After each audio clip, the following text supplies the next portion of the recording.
अखाती देशामध्ये युद्धजन्य परिस्थिती आहे. गेल्या 16 दिवसापासून हे युद्ध तीव्र होत आहे. असं वाटलं की हे युद्ध कुठेतरी थांबेल, मात्र युद्ध थांबण्याचं नाव घेत नाही आणि या युद्धाचा परिणाम थेट आपल्या देशावर होत आहे आणि आपल्या देशातले सुद्धा अनेक व्यवसाय हे ठप्प होत आहेत. आपण जर बघितलं तर बुलढाणा जिल्ह्यातील खामगाव या ठिकाणी अनेक उद्योगधंदे आहेत आणि महत्त्वाचं म्हणजे पार्लेजी बिस्किट या ठिकाणी बंद आहेत आणि त्या पार्लेजी बिस्किट कंपनी अनेक दिवसापासून बंद असल्याची आपल्याला माहिती आहे. खरं तर याचा परिणाम कुठंतरी भयंकर होत चालला आहे आणि आज आपण बुलढाणा जिल्ह्यातील खामगाव या ठिकाणी आलेलो आहे. पार्लेजी कंपनीचे संचालक मालक आपल्यासोबत आहे. आपण त्यांच्याकडून अधिक माहिती जाणून घेणार आहे की नेमका परिणाम कसा होत आहे आणि कसं ते या संकटाला समोर जात आहेत. कधीपासून ही एकत्रित परिस्थिती आपल्या कंपनीवर आहे आणि कसं बघता या संकटाला. आज पार्लेजी सारखा ब्रँड तुमच्या इथं बनत आहे.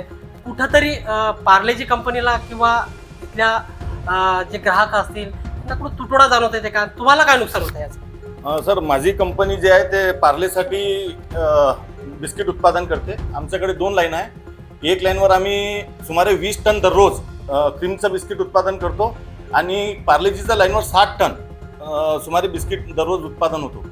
माझ्याकडे 550 सुमारे कामगार काम करत आहे.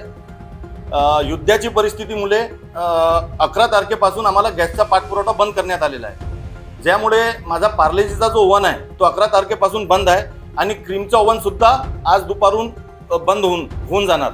उद्यापासून कंपनी टोटल बंद होणार आहे. जे 550 कामगार आहे ते घरी बसत राहणार आहे. तरी आमच्याकडून काही सुविधा आहे की त्यांना मोठा आर्थिक संकट येऊ नये. जेवढं आमच्याकडून होऊ शकेल तेवढं आम्ही करणारच आहे. पण जर युद्ध जास्त लांब चाललं तर कंपनीचीही स्थिती त्यांना सपोर्ट करण्याची राहणार नाही.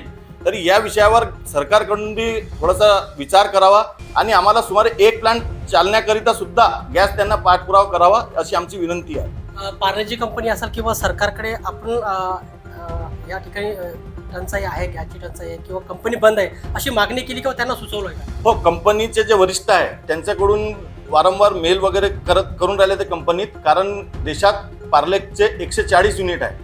या 140 युनिटवर असं समजा तुम्ही 8 ते 10 लाख लोकांचे घर निर्भर आहे, जे कामगार त्या कंपनीमध्ये काम करत आहे आणि बहुतांश कंपनी आता बंद आहे. तर सगळ्यांवर ही परिस्थिती आहे. तर कंपनीकडूनही विचार होऊन राहिला की लवकरात लवकर सरकारकडून मागणी करून गॅसची उपलब्धता करून घ्यावी. साधारणतः किती क्विंटल किंवा किती टन आपल्याला गॅस आहे? सर, आम्हाला दोन्ही ओव्हन मिळून 3 टन दररोज लागते गॅस आणि 75 टन महिन्याची आम्हाला गॅसची रिक्वायरमेंट आहे. आपल्या कंपनीत आपण सांगितलं की 550 हे वर्कर आहेत. त्यांचा रोजचा उदरनिर्वाहाचा प्रश्न खूप मोठा आलाय. कसं बघता या सगळं? तेच आमच्यासाठी सुद्धा संकट आहे. आमच्याकडे जेवढा होईल तेवढा आम्ही चांगलं ते चांगला करण्याचा प्रयत्न करू. पण जास्त लांब वेळ कंपनीची स्थिती अशी नाही की जास्त लांब वेळ ते धकू शकतात. सरकारकडे काय मागणी असेल? बस आमचा सुमारे 1 प्लांट तरी चालावा.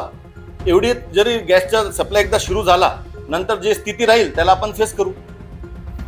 नक्कीच. तर या कंपनीचे संचालक आपल्यासोबत होते. 550 वर्करांचा उदरनिर्वाह याच कंपनीच्या माता आहे आणि हीच कंपनी त्यांचा उदरनिर्वाह भागवत असते. युद्धजन्य परिस्थिती बिकट होत चालली आहे आणि अशीच जर युद्धजन्य परिस्थिती राहिली तर खूप मोठं संकट हे व्यावसायिकांवर येण्याची शक्यता नाकारता येत नाही.